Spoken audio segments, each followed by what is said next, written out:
Obviously a huge win for the program on a lot of different levels. Incredibly proud of this team, particularly the 26 seniors, for them to fight the way that they did today in all three phases to the very end of the game, to the last second ticked off the clock.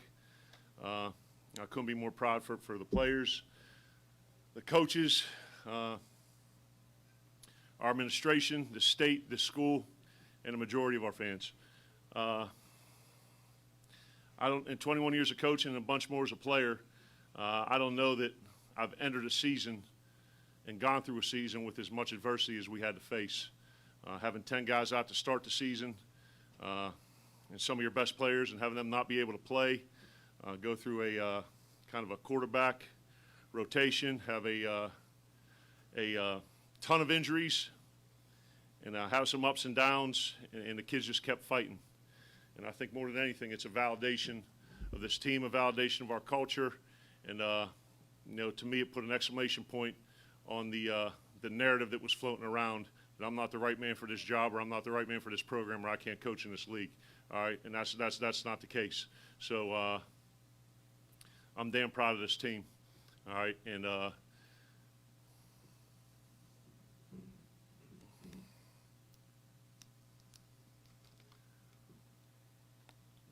love the way our kids handled adversity. I love the way our coaches fought through adversity. I know there were a lot of ups and downs and a lot of belly aching and a lot of this, that, and the other thing.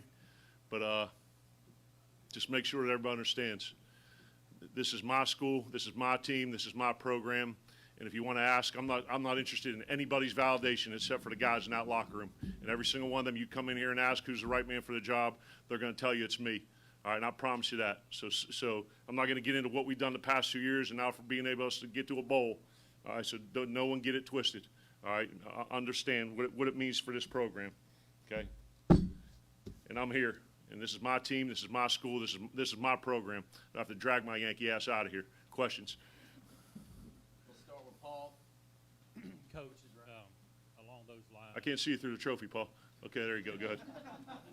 Along those lines, with guys being out, the job your defense did tonight, slowing down Ole Miss's running attack, specifically Plumlee. What, besides keying on him, just what was the strategy coming into this game with him? That was a great plan. And, going through the year, we had our struggles, sometimes stopping the run, stopping the pass, and Coach Shoop and the staff, particularly on a short week, coming off of them on a bye week, that we just had to get numbers in the box and, mixed up our coverages, mixed up our pressures.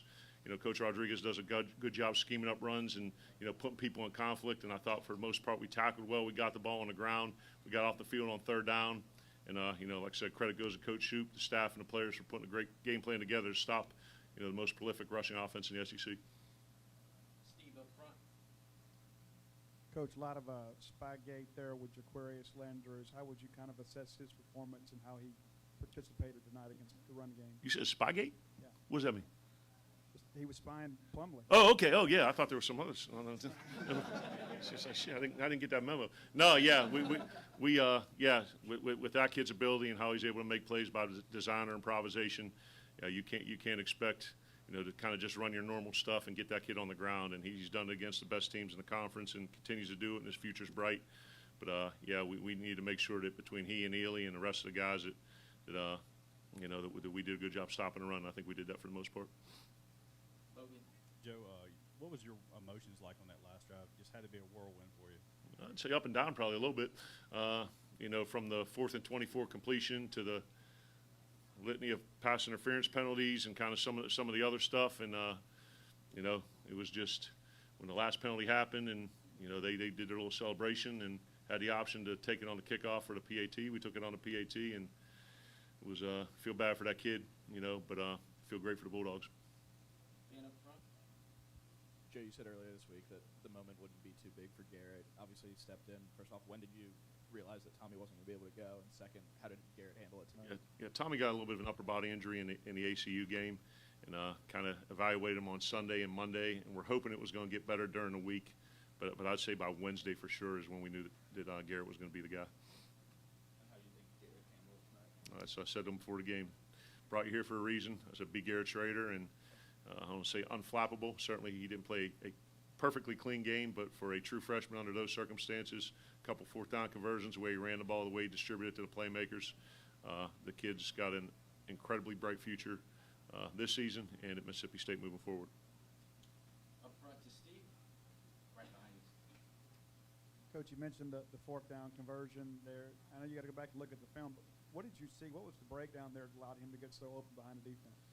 I mean, just we couldn't have been in any more of a prevent defense. I mean, we had three deep across, and everyone else was dropping. It was a three-man rush, and they were trips, and they kind of ran number 3 down the middle, and that occupied the middle safety, and then had 2 more verticals, and it kind of caught a 2-on-1 on the field safety.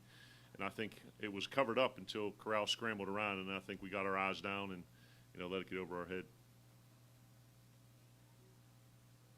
Questions? Up front to Tyler here. You mentioned this being your school, your team, your program. Yep. I don't know how much of this you see, especially on a game day, but there were some rumors today that you were out no matter what happened today.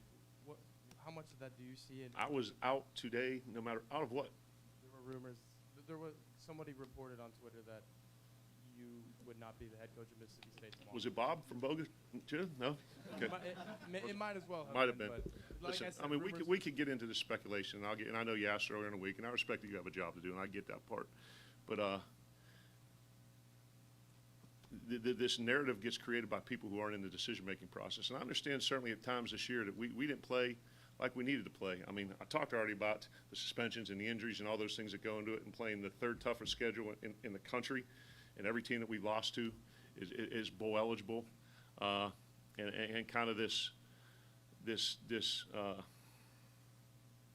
mythology that the team I inherited is like the '85 Bears. You know what I mean? And 3 years ago, we got into a bowl game at 5-7 because we had APR. So I understand the part, and no one wants more success than me, and no one wants to win as quickly to get to a championship. I get that part, but I also have a sense of logic and reason, and understand that great things take time, and we want to be like the '98-'99 teams because they were the last one to win an SEC championship. So we'll get there, and I understand people were frustrated at times, and no one was more frustrated than me. But to have a knee-jerk reaction and say this and say that in year 2 and go pound sand, I don't care. The only people I care about are the kids in that locker room. And you ask any one of them who they want to be the head coach of this school, they do. Everyone else go kick rocks. the question I was getting to was. No, I'm sorry. I was pretty long-winded there. No, you're fine. You're fine. What's it like preparing for a game of this magnitude? Win, go to the postseason with, like I said, I don't know how much you see, but with all of that out there, and knowing that you did need to win today to get to a bowl game. Yeah, it doesn't change our process, particularly on a short week. I know my value as a coach. I know how I'm viewed by people around the country, my peers at this level and the next level.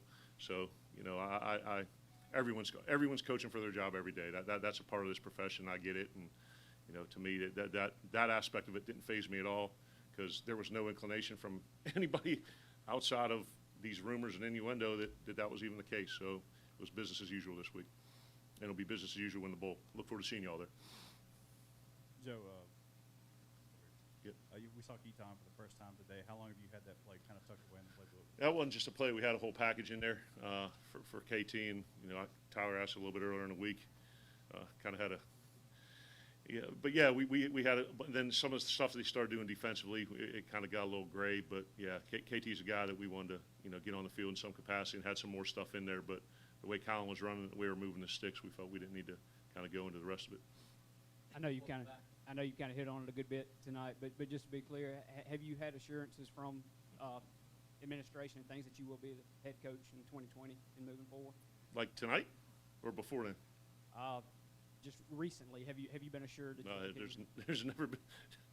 No, and I say no just because it's not even a discussion in my mind, at least. Joe, two years of this run you've been part of the team. Is it what you expected, or what's your description of this? Like I said, been a part of Pitt, West Virginia, Pitt, Penn State, and some other great rivalries, and the ingredient of a great rivalry is usually proximity, passion of the fan bases, and familiarity of the teams, and this obviously has all of it. And a bunch of those kids on the field after the game, going up to Plumlee and Mingo and those guys, and those are the relationships. So, I mean, if there's a better rivalry in college football, you know, I'd like to see it. Coach, came in talking about the seniors and being proud of them. I was going to ask about Nick Gibson. Only 3 carries, but there were some big ones. What was that like to see him in his last game? Yeah. Not anymore. But. Yeah, we talked about it a little bit earlier in the week that Nick's been a tremendous role player. You know, he's been behind Aries and Kylan and kind of, you know, his carries have been limited, but when he's been there, they've been incredibly effective, and he does a great job in pass protection. So Nick's a great kid, and he's going to continue to do well in the bowl game and hopefully have a chance to play on Sundays. Joe, whether it's Nick or Marcus Murphy comes up with a pick late in the game, I mean, you guys had a lot of guys that were kind of, at least not necessarily the superstars, picking up smaller role guys, picking up, making big plays tonight. So Willie played Kentucky. They both played Arkansas, and then they both played today. 3 SEC games. They help, right? Shit. When you see a guy like Marcus Murphy make that play, I mean, Yeah. what goes through your mind? And I mean, how much did you get? Was it a team effort tonight? I texted with both those guys and brought them in the office. I said, "Hey, you guys promised me a win this week," and they're like, "Yeah, we got you, coach." So, you know, Willie and Marcus promised me a win, and you know, they came through with some huge plays. Coach has time for a couple more. We got players. On the note of guys stepping up, I think Arrow had more than 10 tackles. He sure did. 10 the last time I saw. Yeah. He was flying around. How big is it for a guy who everyone looks up to, a team captain like that, to kind of set the tone? And I mean, the defense was really flying around. Yeah, and Leo as well. He's a guy to kind of, but yeah, Arrow, you know, team captain, you know, has the confidence of the team and just a steady leader in there by vocally and by example, and to have him, you know, play the way he did today and the entire defense and, you know, Colin. I mean, it was just, like I said, a great team effort. Last one to Paul. Coach, aside from Marcus not being able to play that much this year, just from his personal life and his standpoint, how happy were you for him to see him make plays these last couple of games and to make big statement plays? Yeah, I love Marcus Murphy. I mean, he's gone through more in the past 6 months or past year than that would break most grown men. So for him to be able to fight through all of that, fight through some of the stuff this year, get on the field and make huge plays, and he's also doing phenomenal in the classroom. And once again, another local product who decided to stay home and having great success at his state university. You know, I love Marcus. All right. Thank you. We got players ready. See y'all at the bowl. Hail State.